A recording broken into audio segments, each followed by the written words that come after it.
반갑습니다. 오늘은 로마서 21번째 시간입니다. 로마서 21번째 시간으로 로마서 11장 우리 1절부터 12절까지 말씀을 가지고요, 은혜 받은 자가 남는다, 은혜 받은 자가 남는다라는 제목을 가지고 하나님 말씀 함께 시간 나누도록 하겠습니다. 우리가 방금 읽었던 이 로마서 11장 우리 1절부터 12절까지는요, 그 주제가 하나 있습니다. 큰 주제가 뭐냐면요, 하나님이 이스라엘을 버리셨는가라는 겁니다. 그러니까 하나님이 이스라엘을 버렸나? 이 질문이 이 로마서 11장 1절부터 12절까지 있는 말씀이거든요. 여러분 한번 곰곰이 생각해 보십시오. 이스라엘이 어떤 나라입니까? 하나님이 택한 나라이거든요. 하나님이 택한 백성들이거든요. 하나님께서 이 땅 가운데 세상을 구원하시고자 선택한 백성이고, 제사장 나라가 어떤 나라냐? 이스라엘이라는 나라입니다. 유대인이죠. 그런데 공교롭게도 아이러니하게도 참 신기한 것은요, 하나님께서 선택하신 이스라엘 백성들이 예수님을 거부했다는 겁니다. 예수님을 십자가에 못 박았다는 것이죠.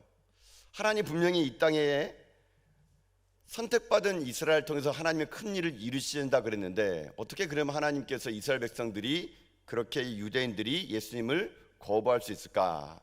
이런 의문점들이요, 그 당시 있었다는 얘기예요. 그러니까 이 의문점 때문에 사람들이 바울에게 이제 물어보는 거예요. 그렇다면 하나님이 택한 백성 이스라엘이 예수님을 믿지 않는 거 보니까, 그러면 하나님께서 이스라엘을 버린 것 아닌가? 이런 질문들이 그 당시에 있었다는 얘기예요.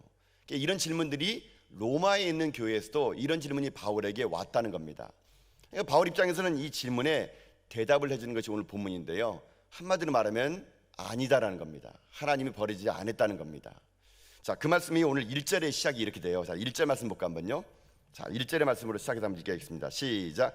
그러므로 내가 말하노니 하나님이 자기 백성을 버리셨느냐? 그럴 수 없느니라. 나도 이스라엘인이요 아브라함의 씨에서 난 자요 베냐민 지파라. 아멘.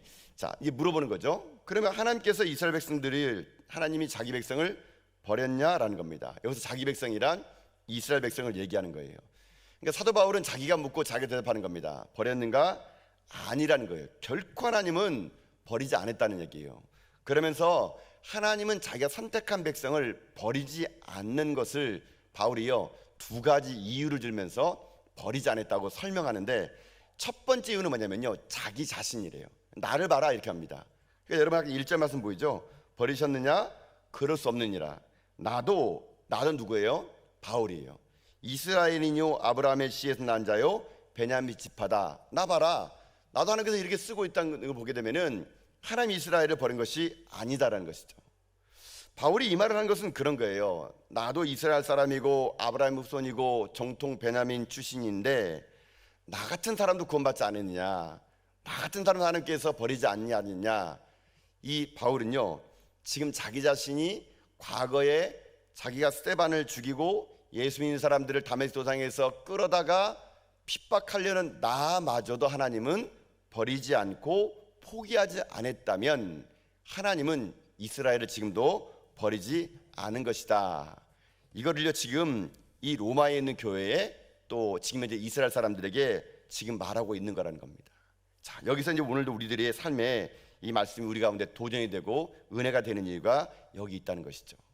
여러분, 하나님이 여러분을 포기하지 않았다는 것을 믿습니까? 여러분, 하나님은 결코 여러분을 잊지 않으세요. 여러분이 예수 믿고 구원받아서 하나님 백성 돼서 신앙생활 하는데, 여러분 신앙생활이 쉽습니까? 어렵죠. 때로는 예수 믿고 잘 믿을수록 어려워요. 그러면 유혹에 넘어지고, 때로는 쓰러지고, 때로는 넘어지면 사람들이 얘기합니다. 아이고, 저 사람 저 예수 믿는 거 맞아? 저 사람 구원받은 거 맞아? 이렇게 자꾸 말하면요, 내 안에 내가 하나님 진짜 믿나? 이게 흔들린다는 얘기예요. 마치 이스라엘 사람들이 예수님을 십자가에 못 박고 유대인들이 예수님을 거부하는 거 보니까 서양 사람들이 아이고, 하나님이 이스라엘 포기했네, 이렇게 말할 때 바울은 세게 얘기합니다. 아니라는 거예요. 그럴 수 없다라는 얘기예요. 저는 그래서 오늘 이 말씀을 가지고요, 여러분에게도 오늘 선포합니다. 여러분, 우리는 하나님 백성임을 믿습니다. 결코 하나님 우리를 포기하지 않을 것을 믿습니다. 어떠한 환경 속에서 하나님은 여러분을 포기하지 않으세요. 버리지 않으세요. 하나님은 여러분을요 선택하셨거든요. 끝까지 여러분과 함께 하시는 분이 누구십니까? 하나님이시라는 거 여러분 잊지 말라는 얘기죠. 그래서 여러분 이사야에서 보게 되면요 이런 말씀이 있습니다. 제가 말씀을 읽어드릴게요. 이사야 49장 15절 보면은 여인이 어찌 그 젖먹는 자식을 잊겠으며 자기 태어난 아들을 긍휼히 여기지 않겠느냐. 그들은 혹시 잊을지라도 나는 너를 잊지 아니할 것이다.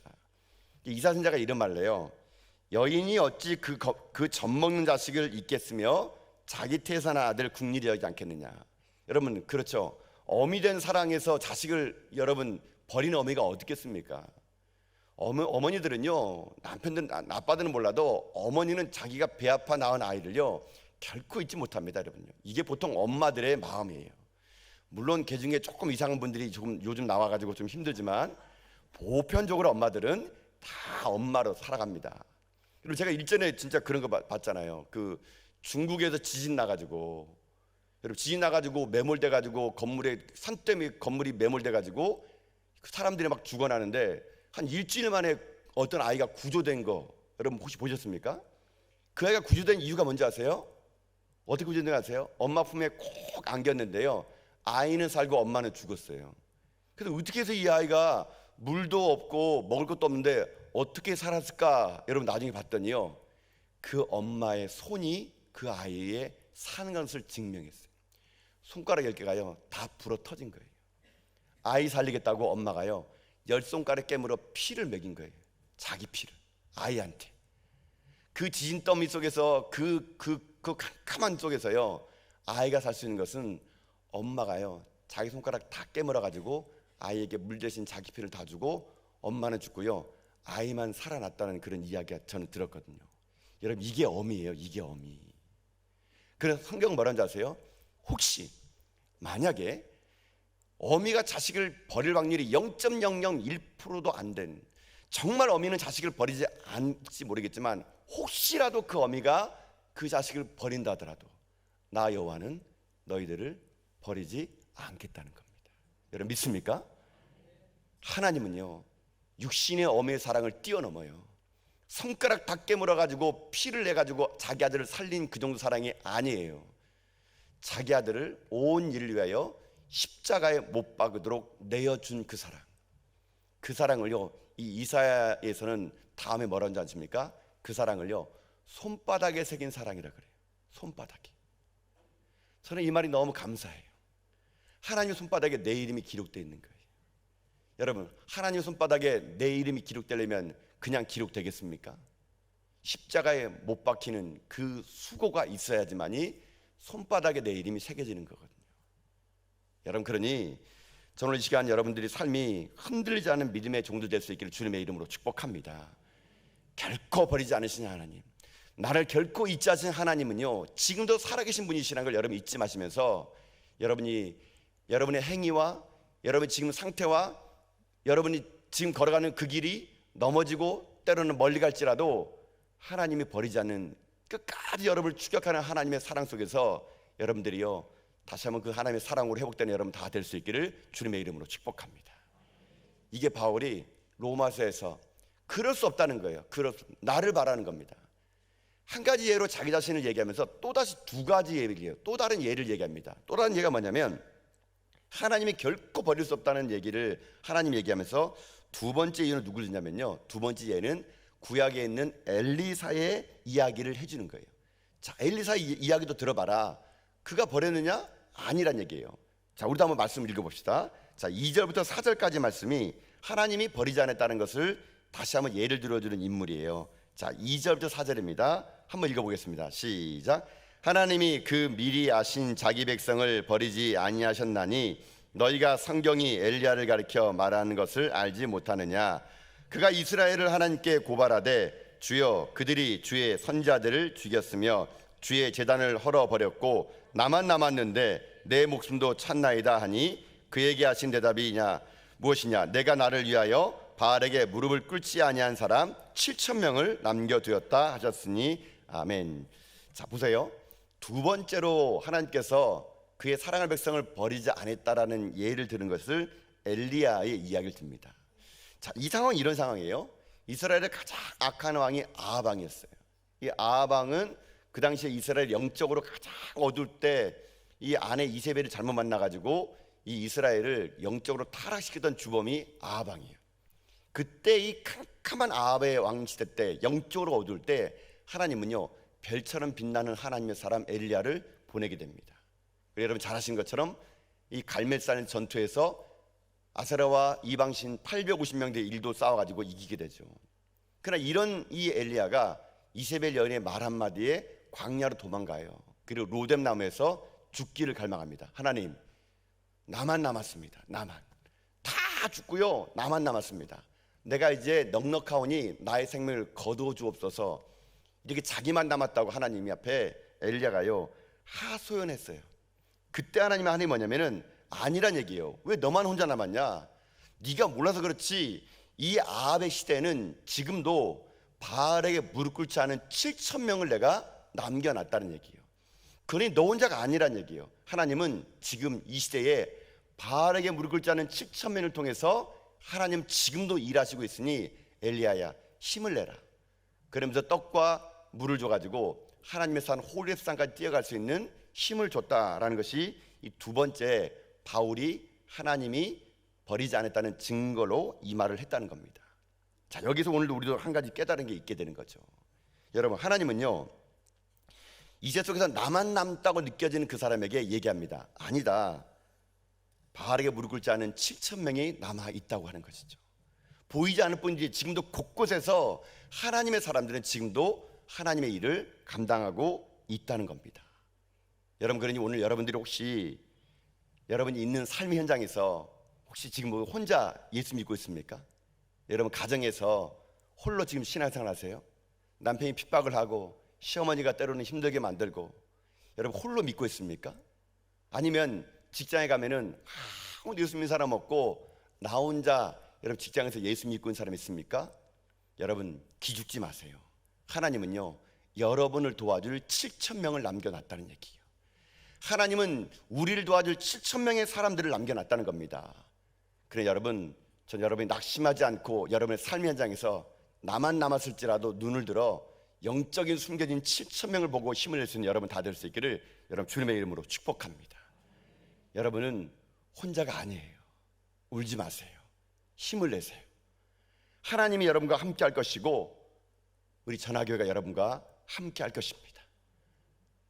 제가 우리 성도님들을 만나보면서 여러 가지 상담도 해보고 또 그들의 아픔을 들어보게 되면은 많은 분들이 그런 말 많이 해요. 혼자 남았다는 느낌이 든다고.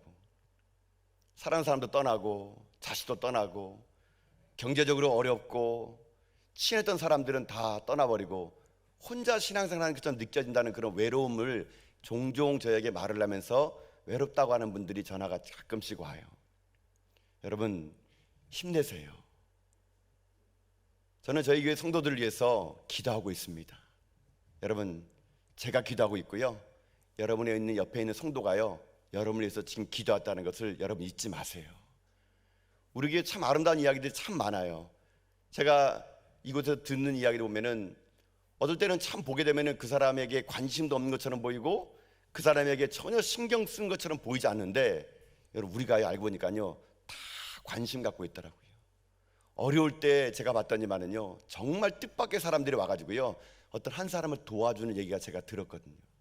전혀 뜻밖의 사람이 나타나가지고 그 사람을 위로해주고 그 사람에게 좋은 것을 주고 그 사람을 도와주는 여러분 그런 이야기가 우리 교회에 지금 펼쳐지고 있는 거 아십니까?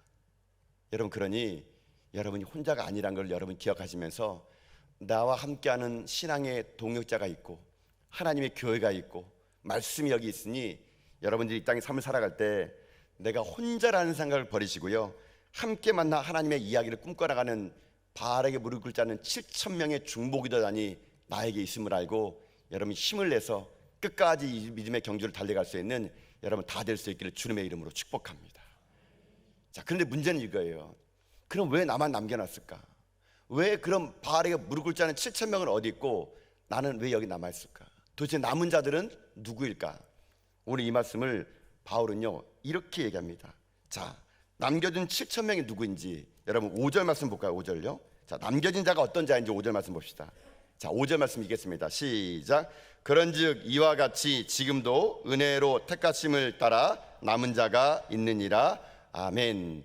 자, 오늘 여기 중요한 말이 나와요. 남은 자가 어떤 사람이라고요? 은혜로 택하심을 따라 남은 자래요. 결국 은혜 받은 자가 남는 자란 얘기예요. 하나님은 이 땅에요, 하나님의 사람을 남겨놓습니다. 은혜 받은 사람들을 남겨놔요. 하나님은 그 사람을 통해서요, 그 가정을 변화시키고 직장을 변화시키고 캠퍼스를 변화시키고 이 나라 이민족을 변화시킬 수 있는 남은 자들이 있다는 얘기예요. 남은 자들, 은혜 받은 자들, 여러분, 내가 남고 싶다고 남을 수 있는 거 아닙니다. 그루터기의 사명은요, 내가 남고 싶다고 되는 것이 아니고요, 은혜 받아야 남을 수가 있는 거예요. 은혜 받아 여러분들이 그 삶의 현장에서 자기 자리에서 남은 자의 사람으로 설 수가 있는 것이지, 내가 감당하고 싶다고 되는 것이 아니라는 겁니다. 결국 우리 가운데 하나님의 은혜를 받게 되면요, 우리가요, 나의 그 삶의 현장에서 남은 자가 되는 거예요. 하나님은 그 사람에게 희망을 걸어요. 그 한 사람 통해서 그 땅을 바꾸는 일, 그 땅을 변화시키는 일. 저는 여러분의 삶이 주님 오시는 그날까지 여러분의 삶 현장에서 남은 자, 은혜 받은 삶에 살아가는 여러분 될 수 있기를 여러분 주님의 이름으로 축복합니다. 이거를요, 조금 어려운 말로 뭐냐면요, 이거를 남은 자의 신학이라고 부르는 게 있습니다. 남은 자의 신학, 이게 이렇게 불리는 거예요. 남은 자의 신학이라는 이 말을요, 간단히 요약하면은 하나님의 약속과 성취는 전체 다수로 이루어지는 게 아니라 거룩한 남은 소수를 통해서 이루어진다. 이게 바로 남은 자의 신학이에요. 남은 자의 신학. 하나님의 역사는 항상 그랬던 것 같아요. 많은 다수를 통해서 일한 게 아니고요, 거룩한 소수, 전체가 아닌 소수를 통해서 하나님은요, 역사를 이뤄갔는데, 그런 것을 남은 자의 신학이라고 부르는 것이거든요. 여러분 보세요. 예수님께서도 12명의 제자만 선택했습니다. 이왕이면 많은 사람 선택해가지고 제자 만들면 좋잖아요. 근데 예수님은요, 12명의 소수를 통해서 역사를 바꿨어요. 마가의 다락방에는요, 120명 모여서 기도했습니다. 그들은 그 당시에 이스라엘 인구에 비하면 턱없이 약한 자들이에요. 그러나 하나님은 그 120명 통해서 이스라엘의 성령 역사를 만들어 준 겁니다. 저는 그래서 한 가지 확실한 게 있습니다. 그게 뭐냐면요, 기독교는 숫자로 하는 것이 아니란 얘기예요. 기독교는 숫자가 많다고 되는 것이 아니에요, 여러분요. 여러분, 제가 일전에 청년부를 담당할 때 그런 일이 있었거든요. 청년들이 제가 담당할 때요, 정말 숫자가 적었어요. 애들이 몇 명 없었거든요. 처음 부유할 때 청년들이 어딘지 모를 정도로 너무 작았거든요. 근데 그들에게 어떤 인식이냐면, 제가 교육전사로 이제 청년부를 맡게 된 거예요. 갔더니 그 친구들에게 패배의식이 있는 거예요. 아이고, 제가 전사할 때니까, 전사님, 우리 딸랑 3명이에요, 3명. 3명으로 뭘 할 수 있겠어요? 그들의 눈에는요, 3명, 딸랑 3명으로 보이는 거예요. 여러분, 제가 또 누구겠습니까? 그 3명 가지고 제가 아이고 우리 3명이구나, 죽자, 서로 죽자 이렇겠습니까? 제가 그때 교육전사 시절 때 이 3명 가지고요, 제 꿈이 있었어요. 역사를 뒤집고 말리라. 막 그래가지고 그 3명 데리고 아주 그냥 뒤지고 볶고 막 했습니다. 그래서 제가 집에 이제 그 먼 거리인데도 버스 타고 다니면서요, 3명을 모아놓고요, 성경 공부를 했어요. 말씀 공부. 3명이니까 할 수 있는 게 없어요. 여러분, 3명 가지고 어떻게, 물론 예배 드리겠죠. 누가 기도하면 누가 찬양하고, 그러면 다 찬양하고 다 예배 드려야 되는 거예요. 그러니까 제가 할 수 있는 것이 성경 공부였어요. 그래서 제가 3명을 불러놓고 성경 공부를 했습니다. 여러분, 제가요, 3명 가지고 성경 공부를 할 때요, 3명 가지고 한 게 아니었어요. 제가요, 3,000명 데리고 한 겁니다. 얼마나 세게 제가 성경 공부했는지 제 바로 옆방에 있는 교육자들이요, 나중에는요, 시끄러워가지고 막 문 열어봤어요. 시끄러워가지고 문 열어보면서, 아니 지금 최영진 전사가 지금 도대체 뭐 하고 있는 건가? 창문 열어봤더니 딸랑 3명? 딸랑 3명 놓고 하는데 열거상의를 가지고 얘기하는 거예요. 목소리 막 크게 내가면서 막 앉아있는 청년들 막 얼굴에 침 튀겨가면서 막 침 닦아가면서 그냥 막. 나중에 이제 다 끝나니까 그 목사님이 살살 좀 하라고, 뭐 3명 데리고 그게 큰 소리 치냐고 저에게 약간 핀잔을 때 제가 그 목사님에게 이런 말을 했습니다. 목사님, 저는 지금 3명하고 한 게 아니고요, 이 3명보다 더 큰 3,000명을 본 겁니다.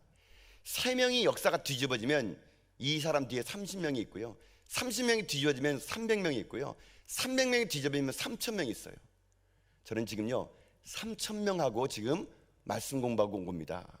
제가 이 말을 탁 했다는 거 아니겠습니까? 그래도 그 목사님 저에게 아무 말도 안 했어요. 한 3만 명 얘기할 거 그랬나 보네. 그러니까 여러분, 저 그런 마음 가졌습니다. 사명이 작다고요? 아니에요, 여러분요. 기독교는 숫자의 노름이 아니에요. 사명이 뒤집으면요, 역사가 일어나는 거거든요. 사명이 뒤집어지면요, 3천 명의 역사가 일어나는 거거든요. 저는 그걸 확신했습니다. 정말 그대로 한 1년 6개월 만에 청년부가 150명으로 늘어났어요. 여러분, 그래 여러분에게요, 아이고 우리가 작은데 뭐 할 수 있겠어요? 이 나이 먹은데 뭐 할 수 있겠어요? 그래, 우리는 할 수 없어요.